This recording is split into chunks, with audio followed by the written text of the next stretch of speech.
দেখো এই চিতাবাঘটি জেব্রাটির বাচ্চাকে খাওয়ার জন্য আসে, আর তখনই জেব্রাটি এক লাথি মেরে তাকে ম্যাপের বাইরে পাঠিয়ে দেয়। নাম্বার 1, এই লোকটিকে দেখো, সে হচ্ছে একটি চোর। সে লুকানো কোনো জায়গা পাচ্ছে না। তারপর সে পিছন ফিরে দেওয়ালে দেখে একটি ট্যাচু আঁকানো। সেটা দেখে সে তার পকেট থেকে একটি লাল রঙের স্প্রে বের করে। তারপর লোকটি দেওয়ালে স্প্রে মেরে পুরো হুবহু তার মতো করে একটি ট্যাচু আঁকিয়ে ফেলে। তারপর সে দেওয়ালটি ধরে ওখানে বসে পড়ে। তখনই পুলিশগুলো অনেক খোঁজাখুঁজি পরে দেখে কেউ নেই। এটা দেখে চোরটি অনেক হাসতে লাগে।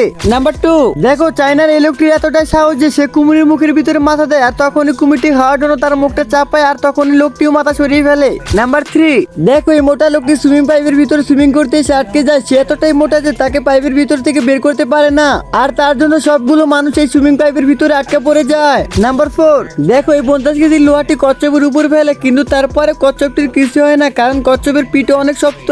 নাম্বার 5, এই মেয়েটিকে দেখো, সে সবসময় মোবাইল টিপে। এখন সে পাহাড় থেকে নিচে নামবে, তারপরে ওই মেয়েটি কোনো ভয় নেই, সে শুধু মোবাইল টিপবে।